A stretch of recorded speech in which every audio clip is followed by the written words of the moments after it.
Radio Publique Africaine.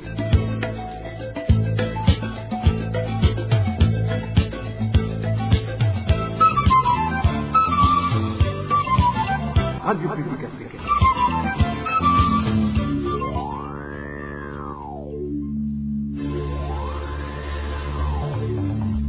C'est le moment de suivre le journal parlé en français. À la présentation, Josiane Mouzaneza.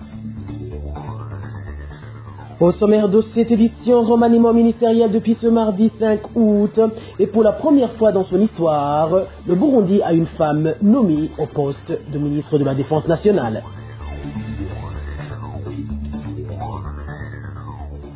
Les habitants de la province Virunga vont pouvoir souffler un peu. Après plus d'une semaine de grève chez les transporteurs en commun, certains véhicules ont repris le service.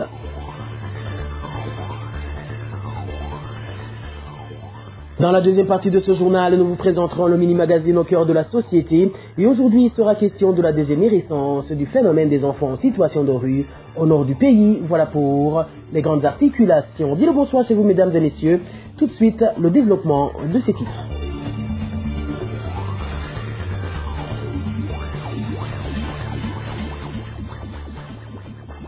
Bonsoir. Politique pour commencer. Le gouvernement du Burundi, sous la conduite du président Evariste Ndayishimiye, a procédé ce mardi à une réorganisation en réduisant le nombre de ministères, passant de 15 à 13. Qui sont ces ministres? La réponse avec Digne Karondo. Dans sa nouvelle composition, le gouvernement burundais est désormais réduit à 13 ministres, dont 4 femmes et 9 hommes. 3 membres de l'ancien exécutif ont été reconduits. Il s'agit de Marie-Chantal Nijimbere, François Habyarimana et Dr Ludwine Baladahan. Pour la première fois dans l'histoire du Burundi, une femme civile de surcroît accède au poste du ministre de la Défense nationale. Il s'agit de Chantal Nijimbere, ancienne ministre du Commerce. Autre effet nouveau, jamais vu, le ministère de la Justice est désormais dirigé par Artemo Katihabwa, issu de l'ethnie Twa. Ce ministère s'est vu élargi pour inclure les droits humains et le genre. Le ministère du Commerce est, quant à lui, fusionné avec celui des mines, l'énergie, l'industrie, le tourisme. Désormais, il est dirigé par Dr Hassan Kibeya, ancien responsable du département de l'entrepreneuriat des jeunes au sein du PAEJ. Le ministère des Finances est dirigé par Alain Dikouman. Léonidas Dalzanié est ministre de l'Intérieur, du développement communautaire et de la sécurité publique. Karini Balushimana, ancien gouverneur de la province de Karusi, devient ministre de l'Environnement, de l'Agriculture et de l'Élevage. Jean-Claude Nzobaneza est nommé ministre des Infrastructures, du Logement social, des Transports et des Équipements. Dr François Habyarimana conserve le ministère de l'Éducation nationale et de la Recherche scientifique. Dr Dune Badahana, celui de la Santé publique. Le ministère de la Fonction publique, du Travail et de la Sécurité sociale est désormais dirigé par le lieutenant général de police Gabriel Nizigama, ancien chef de cabinet civil à la présidence. Lucien Sekera prend en charge le ministère de la Jeunesse, des Sports et de la Culture. Enfin, Gabi Bougaga, ancien porte-parole de la Commission électorale nationale indépendante, CENI, est nommé ministre de la Communication et des Médias. À noter que le ministère chargé de la Solidarité nationale a été supprimé. Les nouveaux membres du gouvernement ont prêté serment ce mercredi devant le président de la République et d'autres hautes personnalités de l'État à l'hémicycle d'Okigobe.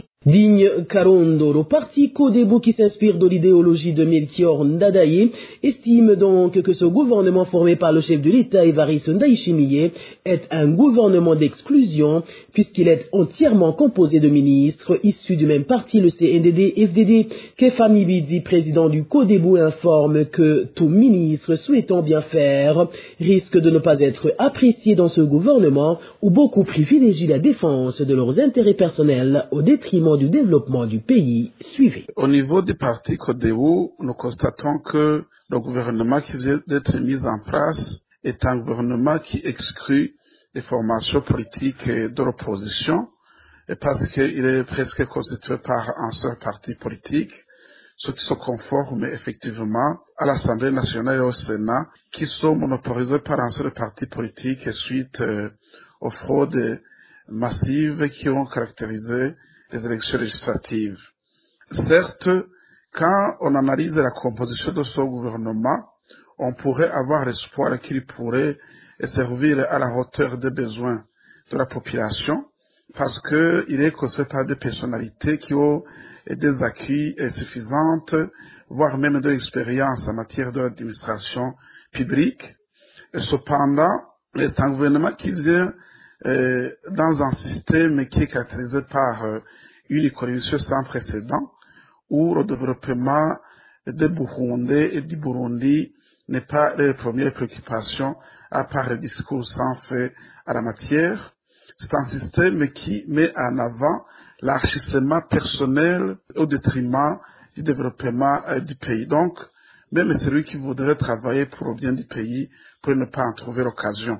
Malgré tout cela, nous demanderions au nouveau gouvernement de s'atteler à relever l'économie nationale et de continuer le processus de réconciliation des Burundais dans leur diversité et surtout d'éviter de tomber dans un pouvoir de parti unique et de promouvoir la démocratie caractérisée par la multiplicité des partis politiques et d'opinions. Politique toujours, le favoritisme et le népotisme occupent les devants dans le choix des nouveaux membres du Parlement burundais récemment élus.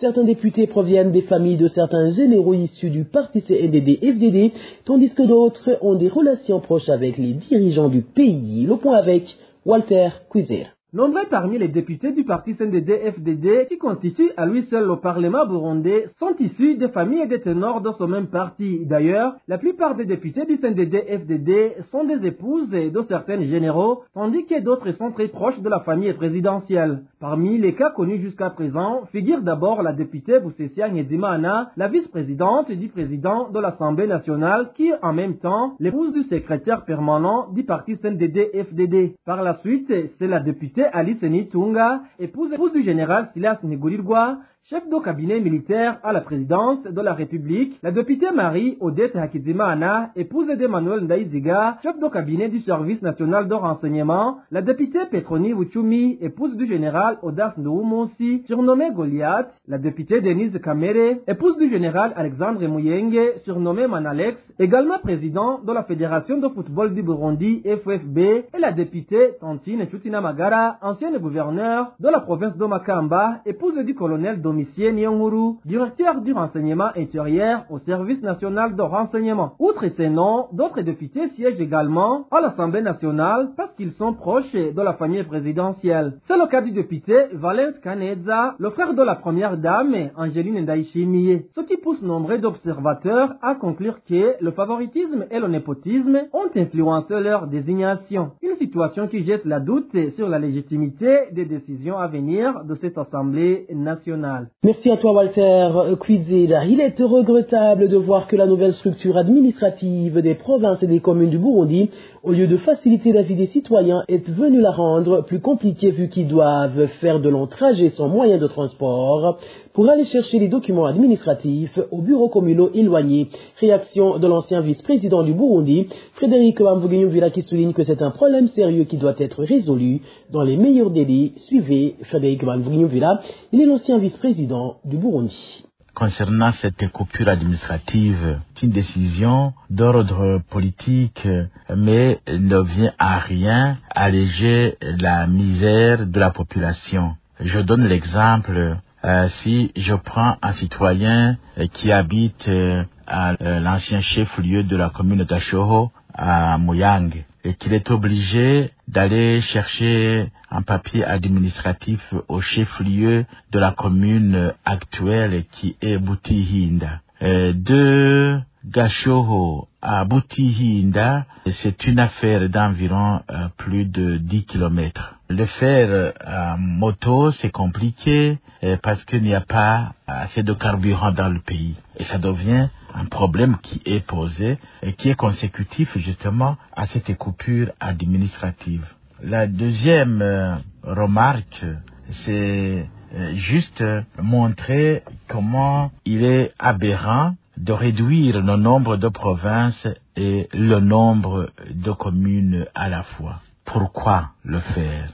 Le nombre de communes, c'était 129, réduire à 40-45, c'est une réduction d'environ de 2/3, ce qui fait que il y a un véritable problème qui s'oppose. La logique aurait dicté qu'il y ait certes la réduction du nombre de provinces, mais au même moment qu'il faut non pas réduire les communes, mais plutôt augmenter le nombre de communes. Si on augmente le nombre de communes, il s'entend que les services peuvent être approchés aux citoyens ou à la population, là où se trouvent par exemple les anciens bureaux de zone. On peut peut-être y mettre la commune et y apporter tous les services dont la population a souvent besoin. Et dans ces conditions, ce serait alléger la misère de la population, les problèmes liés au déplacement de la population. L'exemple qui est pratique, c'est en Belgique, où l'on a 10 provinces, mais en réalité, on voit que le nombre de communes va jusqu'à 585 communes dans toute la Belgique. Et la population y trouve aisément ce dont elle a besoin sans coup férir. Donc, autrement dit, il serait bon que cet exemple soit suivi. Je vous le disais en titre, plus d'une semaine après la grève des transporteurs en commun, un léger mieux s'observe en commune Makamba de la province Virunga. Même si les prix du ticket sont encore exorbitants, certains habitants disent se réjouir qu'ils ne mettent plus leur vie en danger en faisant tout le trajet à moto. Les détails avec Hervé Miyuhid. Certains habitants de la commune de Makamba, travailleurs indépendants interrogés par RPA, se disent soulagés de constater que les coûts de transport, autrefois exorbitants, que ce soit en moto ou en transport en commun, diminuent désormais. Cet habitant affirme qu'il paie 28 000 pour le Quastel et 35 000 pour le Probox de Makamba à Bujumbura, alors qu'au début du mois d'août, des personnes se voyaient facturer secrètement près de 500 000 redoubles pour se rendre au travail en toute hâte à moto, selon cet habitant.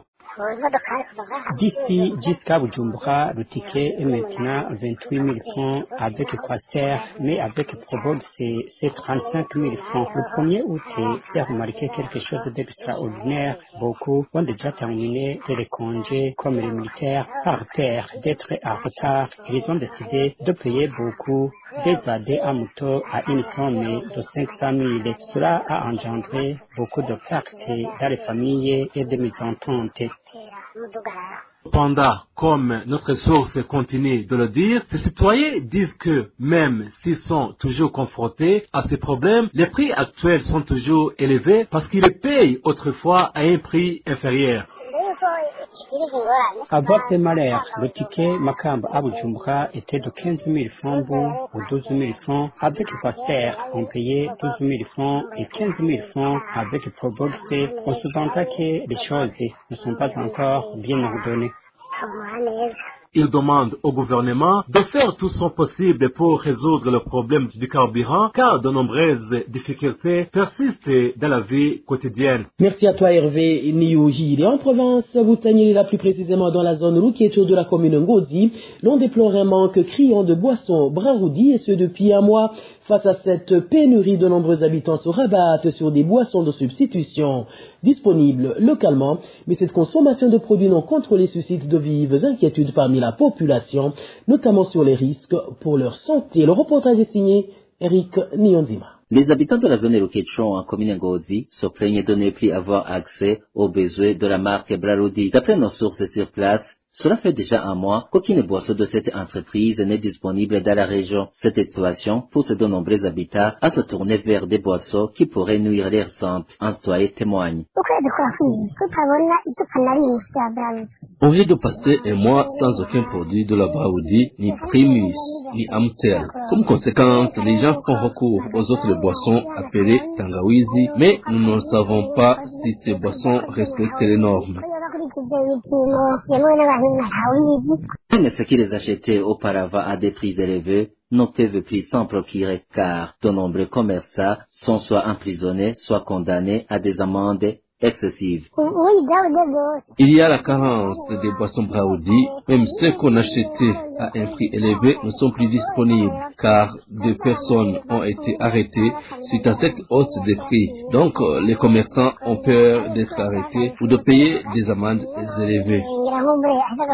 Les habitants demandent aux autorités compétentes de trouver une solution à ce problème. La rédaction de la RPA n'a pas encore pu joindre les responsables de l'usine Braroudi ni l'administrateur de la commune d'Ongozi pour recueillir leur version. Eric Nyonzima d'Ongozi cap sur Chibitoke où les habitants de la zone Rugombo font savoir qu'ils sont perturbés par les ordures qui s'accumulent au marché de Rugombo. Cet endroit est infesté de mouches à cause du manque d'eau et de l'abondance d'immondices car aucun camion ne vient ramasser les déchets. Dani Claire Ilatromva nous relate les difficultés rencontrées par ces citoyens. La saleté persistante observée au marché de Rugombo dans la commune de Chibitoke inquiète profondément les habitants de la région. Ils affirment que l'endroit est envahi par les mouches alors que de nombreuses personnes y prennent les repas ou achètent des denrées alimentaires qu'elles ramènent chez elles. En plus de l'insalubrité qui y règne, les habitants soulignent aussi un manque criant d'eau potable à Rugombo. Un habitant s'est confié à la radio publique africaine à ce sujet.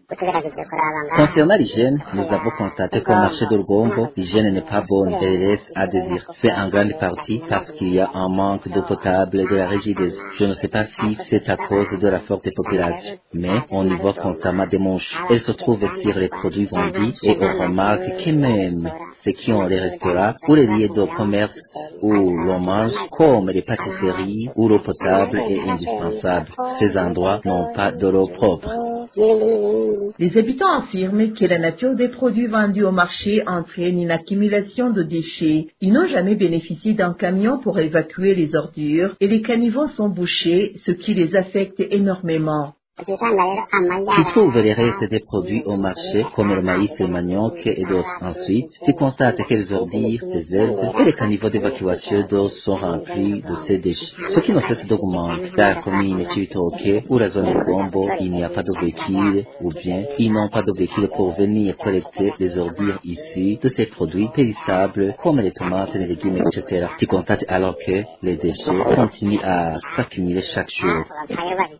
Les citoyens de Rugombo, dans la commune de Chibitoke, demandent au gouvernement de leur fournir des poubelles pour collecter les déchets, ainsi qu'un camion pour les évacuer. La rédaction de la RPA, nous n'avons pas pu joindre les responsables du marché de Rugombo, dans la commune de Chibitoke, afin qu'ils puissent s'exprimer sur la situation. Toujours en commune Chibitoke, l'on signale une pénurie de cartes d'assurance maladie CAM en sigle. Non seulement les habitants sont contraints de parcourir de longues distances pour se procurer ces cartes, mais ils les achètent également à un prix très élevé. Innocent Valentin Singilangabo nous en dit davantage. En ce qui concerne l'assurance maladie des personnes, nous constatons que nous avons un problème sérieux car nous essayons d'obtenir la carte d'assurance maladie CAM, mais nous ne la trouvons pas.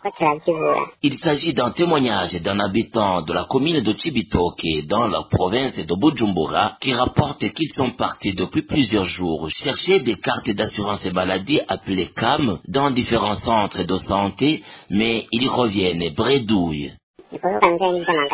En ce qui concerne l'assurance maladie des personnes, nous constatons que nous avons un problème sérieux car nous essayons d'obtenir la carte d'assurance maladie CAM, mais nous ne la trouvons pas. Nous ne savons pas pourquoi le ministère de la Santé ne met pas ces cartes à disposition en plus grand nombre. Malgré que la raison pour laquelle ces cartes CAM se font rares n'est pas encore connue, les habitants de la commune de Chibitoke doivent désormais se rendre dans des zones éloignées du chef-lieu de Chibitoke pour se procurer ces cartes d'assurance maladie et ils doivent les acheter à un prix très élevé, comme le raconte cet habitant. Lorsque ces cartes CAM ne sont pas disponibles, nous devons aller les chercher dans des endroits appelés Urindo et Kiramira. Mais on se rend compte qu'on doit payer beaucoup d'argent, 10 000 francs bout, car nous versons une commission à un intermédiaire. Cependant, nous acceptons de la donner car la santé vaut mieux plus que tout. Les habitants de la commune de Chibitoke, dans la province de Bujumbura, demandent au ministère de la Santé de leur fournir ces cartes d'assurance maladie CAM dans le chef-lieu de Chibitoke, afin qu'eux aussi puissent bénéficier des soins comme les autres citoyens. RPA. Place maintenant au mini-magazine au cœur de la société. Dans l'édition d'aujourd'hui, nous revenons sur un phénomène des enfants en situation de rue dans les provinces du Nord, un phénomène qui dégénère du jour au lendemain. Au cœur de la société vous est présenté par Pierre Gahungu. Au cœur de la société. Au cœur de la société est une émission préparée en synergie par les radios Inzamba Agate Kakawe, Radio RPA Idouya Nyagihugu, ainsi que la radio-télévision Renaissance. Le problème des enfants en situation de rue est une réalité qui perdure depuis longtemps au Burundi, au point de devenir une énigme pour les spécialistes, car leur nombre ne cesse d'augmenter au fil du temps. Dans les régions du nord du pays, ils sont plus d'1 millier recensés dans cette catégorie. Certains passent toute la journée dans la rue et ne rentrent que le soir, d'autres dorment dans des bâtiments abandonnés ou inachevés, tandis que quelques-uns ont la chance d'être accueillis par des familles qui leur offrent un abri. Ces enfants représentent un sérieux problème de sécurité, aussi bien pour le pays en général que pour les individus, notamment les femmes et les jeunes filles, qui sont parfois victimes d'agressions, y compris de violences sexuelles, perpétrées par certains d'entre eux. Quelle serait donc la solution à ce problème, selon les jeunes réunis au sein du Mouvement international de la jeunesse burundaise, MIJEB en sigle? C'est ce que nous allons vous présenter dans ce magazine au cœur de la société, animé par Pierre Gahungu. Je vous souhaite la bienvenue. Selon les associations de défense des droits des enfants, près de la moitié de ces enfants passent leur journée dans la rue et rentrent le soir. L'autre moitié a complètement rompu tout lien avec sa famille. Certains de ces enfants se rendent parfois coupables de quelques délits. Dany Claire, il a trop en bas pour les détails. L'ancienne province de Ngozi regroupe environ 400 enfants de la rue. L'ancienne province de Kayanza en compte 350, tandis que celle de Kirundo en abrite environ 300. Cela fait plus de 1000 enfants errant un peu partout, mendiant dans les marchés, devant les restaurants et dans les rues en général. Certains d'entre eux fouillent même dans les poubelles à la recherche de quoi manger. Les problèmes que rencontrent ces enfants sont innombrables, surtout pour ceux qui vivent dans la rue de manière permanente. Ils dorment sur les vérandas des boutiques ou dans des maisons en construction. Quand ils sont malades, cela devient un grand problème. Certaines organisations œuvrant pour le bien-être des enfants affirment qu'elles essaient de leur venir en aide, mais qu'elles finissent par être dépassées. Parmi ces enfants, certains sont impliqués dans des actes de délinquance. Les ONG signalent que certains volent, agressent des filles ou des femmes pour les dépouiller de leurs biens et qu'il arrive même qu'ils les violent. Les organisations engagées pour la protection des enfants estiment que l'État semble incapable de trouver une solution à ce problème. Et dénoncent également l'absence d'une véritable politique gouvernementale en faveur de ces enfants, ce qui rend vain tous les efforts entrepris jusqu'à présent. Le Mouvement international de la jeunesse burundaise, MIJEB en sigle, estime que le phénomène croissant des enfants vivant dans les rues est une conséquence directe de l'attitude du gouvernement, qui a, selon lui, dévalorisé l'éducation dans le pays. À cela s'ajoute une pauvreté persistante qui frappe les Burundais depuis de nombreuses années, selon Daniel Ngendakumana, porte-parole du MIJEB. D'abord, il y a l'éducation qui est dévalorisée. On entend aujourd'hui dire kwiga ntibifatiswa, comme si étudier ne servait plus à rien. Et pire, certains discours de hautes autorités ont publiquement contribué à discréditer l'école qui est pourtant le socle de l'avenir. Deuxièmement, il y a la pauvreté qui s'est accentuée, entraînant une malnutrition généralisée chez les enfants. Faute de lait, de protéines, d'aliments de base, les jeunes souffrent de retard intellectuel. Comment pouvaient-ils réussir à l'école dans ces conditions?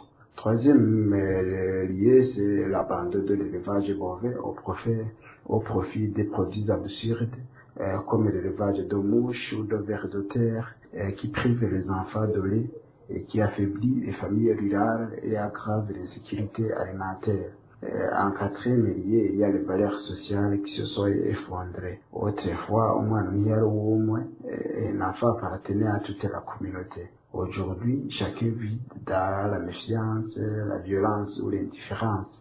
Et l'esprit de Wono n'est plus enseigné ni vécu. Et dans ce contexte, la migration des enfants vers les villes devient inévitable à la recherche de mieux-être qui n'existe souvent pas. Il y a la marginalisation économique, l'impunité et l'efficacité qui paralysent toutes les perspectives de réforme. Et le mouvement international de la jeunesse burundaise considère que le CNDD-FDD a démontré son incapacité à offrir une solution durable. Et son rythme est celui de la prédation, de l'enrichissement personnel et non du service public. À ce rythme, l'avenir du pays est sérieusement compromis. Le MIGEB reconnaît que la route reste longue, mais affirme qu'une solution durable est possible si le gouvernement place le bien-être des citoyens au cœur de ses priorités en mettant en œuvre des politiques de développement claires et axées sur la lutte contre la pauvreté. Encore une fois, Daniel Ngendakumana, il est porte-parole du MIGEB. Ce phénomène peut être maîtrisé. Il est encore possible d'inverser la tendance, mais cela exige une transformation en profondeur. Les familles ont une responsabilité, celle de couvrir les besoins fondamentaux de leurs enfants, mais encore faut-il qu'ils soient en capacité de le faire. L'État doit incarner quant à lui cette vision de protection et de justice sociale. Il doit garantir l'accès à une éducation de qualité, soutenir l'agriculture et l'élevage, et fournir des soins et restaurer l'esprit de solidarité. Mais tant que ce régime reste en place, aucune solution sérieuse ne sera possible. Et c'est pourquoi le mouvement international de la jeunesse burundaise lance un appel solennel à tous les patriotes et à toutes les forces vives de la nation, et qu'il est temps de dépasser nos différends, de nous unir autour d'une plateforme minimale de lutte nationale pour évincer ce régime autoritaire, mafieux et incompétent, et sauver notre patrie avant qu'il ne soit trop tard. Le Burundi est à la croisée des chemins. Nous refusons de regarder notre jeunesse s'enfondrer dans la rue pendant que les dirigeants festoient sur les ruines de nos espoirs. Le mouvement international de la jeunesse burundaise est prêt à prendre ses responsabilités. Le peuple burundais mérite un avenir et il est temps d'agir. Daniel Ngendakumana est le porte-parole du mouvement international de la jeunesse burundaise. Vous l'aurez compris, l'État a un rôle majeur à jouer dans la lutte pour sortir les enfants de la rue, mais la responsabilité des parents reste également incontournable. C'est sur cette note que nous clôturons l'édition de ce jour. Merci à vous tous qui avez suivi ce magazine en synergie des médias. Rendez-vous au prochain numéro de la semaine prochaine. Pierre Garungu était à la présentation. Bonne soirée et à bientôt. C'était l'émission Au cœur de la société. Merci à toi Pierre Garungu, et c'est par ici que prend fin le journal en français de ce mercredi 6 août 2025. Merci pour votre aimable écoute et merci également aux équipes rédactionnelles et techniques pour leur franche et parfaite collaboration. À la présentation de ce journal, vous étiez avec Josiane Mouzaneza. Bonne soirée chez vous. Au revoir.